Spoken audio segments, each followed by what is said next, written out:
Hi, everybody. Welcome to Click2Houston.com. We are talking NFL Draft, the big party. I call it a party. Starts on Thursday. 3 days, nonstop football. We're joined by the Chronicle's Aaron Wilson. You see him every week on Texas Sports Nation. Good to see you, man. How are you? This is, I mean, you cover the Texans beat. You kind of love this week, don't you? Isn't this a lot of fun? Yeah, it's a lot of fun because you finally get to see what's going to happen. You do all this reporting. You try to think, what does this mean, this visit, that workout, the amount of time they spent with a prospect, maybe the feedback that you hear after the trip. Right. And what does it all mean? You don't know because you don't know who's going to get to the 25th pick if they don't trade. So information you gather, it might be for naught, but at the same point, you at least want to have some kind of informed guess. What might the Texans do at 25, depending on which player is available? Absolutely. So that's you've been following this for weeks and months. The big question is, there's no doubt what the priority is. It's got to be quarterback, in my opinion, or an offensive tackle. Let's start with the quarterback topic, though, Aaron, because you hear that a lot, I know, through your work at the Chronicle.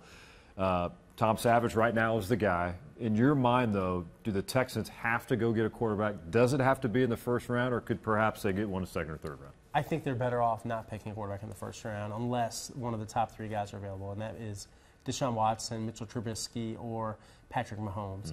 And I think if all those guys are gone, and that's my projection, that those guys won't make it to them, that they'll be fortunate if someone of those three is still available, they've got to go in a different direction, and they've got to address another need versus value type of pick, and I think offensive tackle is the spot to do that with. When you look at those quarterbacks, and they had activity with all of them, they had in, especially, Patrick Mahomes and Deshaun Watson in for visits, and I don't think there's any chance that Trubisky. He's probably going early. I think he's a Cleveland Brown, not the first pick, but I think they'll try to get him at 12 or trade up. I think the 49ers are all over him. I think there's a lot of people, the Jets like him, and I anticipate him being in the top 10 picks. I want to ask you, let's stay on the quarterback topic before we get to the offensive line. Texans do not have a history of moving up. They did so to get Will Fuller. We know that, but the history one spot. Yeah. But history says it's not going to happen. But this is a unique situation. There's a couple of mocks out there that say, hey, they might make a trade, get into the teens to maybe open the door for a guy like Deshaun Watson, as many believe Trubisky will already be gone. What do you put the odds on that happening? Pretty low. Up a little bit? You need to be, what, 15, 16, 17, 18 range? Well, in my opinion, the real danger spot is 13, and I think that's maybe where you see Patrick Mahomes go to the Arizona Cardinals. And I think by that point, Trubisky and Watson are gone too. I think he's going to be the third quarterback taken. So you may not even have that problem where you're trying to move up. You look at Rick Smith's history. He's traded up once. Last year, he traded one spot, didn't give up much to do it. Right. There aren't a lot of teams, unless you're talking about teams trying to trade back and get back into the first round to leapfrog you, that are really dangerous teams. And I think the Browns are going to take care of business quickly and try to get their future franchise quarterback. I just don't see the Browns Texans. have a history of screwing things up, too, so we'll see what happens. These Moneyball guys they got now, though, they're pretty good at least maneuvering, whether they know how to pick. A lot of analytics Everybody wants involved. to know, but the analytics, the Harvard education, the Moneyball, baseball background, they're pretty good at that stuff. I just don't see it. I don't think that the Texans, one thing they lack is the ammunition. They don't have next year's second-round pick because they sold that in the Brock Osweiler salary dump to the Browns. So the Texans have 7 picks, and as Aaron mentioned, they'll pick first, second, third round, fourth round. They have 2 picks, fifth-round pick, no sixth-round pick, and then a seventh-round pick if they hold on to it. So let's just play the assumption game here that there is no trade made, that there is no quarterback taken in round 1. Let's go. You just mentioned you believe they're going to go offensive tackle, and you believe that person will be who? I believe it'll be Cam Robinson if he's there. And he's from Alabama. Tackle. Yeah, and they've had a lot of activity on Cam. There's some things to like about him. He had a good game against Myles Garrett. Myles had no sacks. He had 7 tackles. Most of his big impact plays in that game against Bama were when Cam wasn't assigned to block him. And the only thing I don't like about Cam, there are a couple things, actually.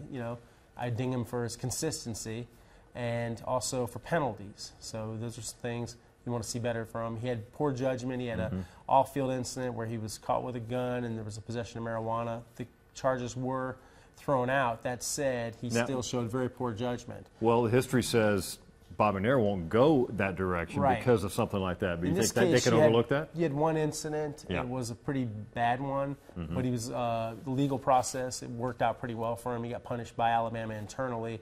And, I think he's learned from this one just from talking to him and from talking to some people that know him pretty well. I think that the upside on him is pretty good. There are other tackles they've had a lot of stuff with. They've had, besides the visit and the workout with Cam Robinson, they sent the offensive line coach Mike Devlin to go see Ryan Ramczyk. Like Ramczyk a lot, the Wisconsin tackle, but he's coming off of a hip labrum surgery, and that concerns me a little bit. I also think that somebody else might pick him above. I was going to say many have him a little bit higher in the first round. Yeah, that's why I don't think he's available. And also I think Garrett Bowles, 25-year-old rookie. I wonder about that a little bit. And also he was here the same day as Patrick Mahomes. They've been all over the tackles. They've got contingency plans. They're going to get a tackle. They're looking at guys that are in the middle rounds, like Julian Davenport from Bucknell, Diego Joseph from Florida International. I've heard Deion Dawkins' name. I've seen that a lot from Temple, too. Is that a name to keep an eye on? More of a guard. Okay. And I don't know if they would pick a guard at this point, because Right. I think what they're hoping for is that Jeff Allen, who's lost 20 pounds, has a better season this year. So, yeah, the offensive line's a big problem, and it doesn't matter who's playing quarterback if you can't protect him. And especially if you got Tom Savage back there as QB1, you got to protect. You got to get a lot of protection for Tom. Absolutely. All right, so we talk about quarterback, offensive line. When you look big picture with the Texans entering this draft, what are the other priorities do you see? Is it secondary? Right. Does that stand out to you, cornerback safety? Yeah, I'd want to come out of this draft with there being so many good safeties with one of them. And I would even be thinking, second round for that. I wouldn't necessarily pull the trigger in the first round on the Connecticut safety, Obi Mullen-Vonwin, unless just your tackles. It's wiped out. There's no more quarterbacks left. Then you just take most impactful defensive guy. They've been on Josh Jones from North Carolina State. I think he's interesting. I think that Evans from Texas A&M is a good safety to look at. And there's Budda Baker from Washington, a little undersized. Reminds me a little bit of Tyrann Mathieu from the Arizona Cardinals. I think there's so many safeties to be had. I think a lot of them are going to go pretty quickly. So it's going to be a pretty impactful safety group. What's your thought on the recent history? Rick Smith's been in charge as the general manager of this Texans team. Has a good track record with first-round picks. We all know that. Those pan out pretty nicely. Middle rounds, hit and miss. Yeah. That has to improve, I think, with this football team because that pays off down the stretch. Oh, yeah, because that makes up the middle class of your roster. Right. Not everyone can be J.J. Watt, DeAndre Hopkins, and you look at salary cap and how you manage things. You need to have not just undrafteds, which they've done really well with.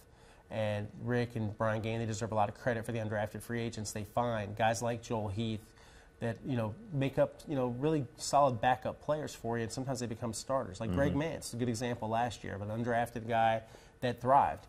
That said, you want to find players in the draft. You want to sign guys to second deals. You want to have not just your first-round picks sticking. You don't want to have misses like Brennan Williams that you've had. You want to have Xavier Su'a-Filo. You want to have guys that you're really hitting on every year. And it does seem like they do a ton of homework. I know they work hard on all these picks, but their percentage has got to improve, as you said, in the middle rounds and even in the second round.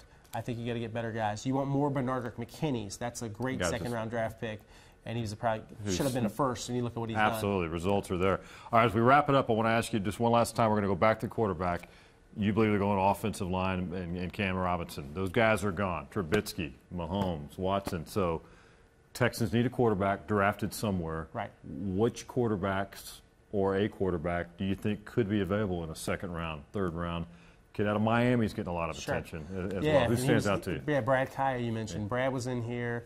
Davis Webb's someone that I don't think they really like that much. He's from Cal? Yeah, Cal guy, another air raid system type of offense, and not really a great athlete, really a sort of coach on the field type, though. There's some qualities to like about him. I like Nathan Peterman from Pitt, obviously same school as Tom Savage. I think he's not bad. I think I like him in the third or fourth round. And I would just, so you think somewhere along that area, Texas are going to grab one. But I'm just not sure if you're doing anything other than obtaining maybe a future backup. I'm just not sure that those guys scream out, I'm a surefire starter. So you're telling me what they're saying about Savage is true. They feel like he's the guy. He's the guy for this year, for right now. I think what you also got to think about, too, not get too far ahead of ourselves, next year's quarterback class is supposed to be stellar. But if they have a good year or they have another sort of 8, 9, and 7 year, you're probably not going to be in that Sam Darnold market. Awesome. Well, it's going to be a fun 3 days of the draft coming up over at NRG Stadium. Aaron Wilson, you can read all about in the Houston Chronicle and hear his take as well. Sunday, I know you'll have a lot of opinions on Sunday. Texas Sports Nation, always right here on Channel 2 after a Sports Sunday. Good stuff. Get a little bit of sleep before the draft. Absolutely. Hopefully a little bit during the course of over 3 days. It's going to be a lot of fun. Absolutely. Appreciate it. Good stuff. That's it for now for Aaron Wilson, Randy McIlvoy, click2houston.com.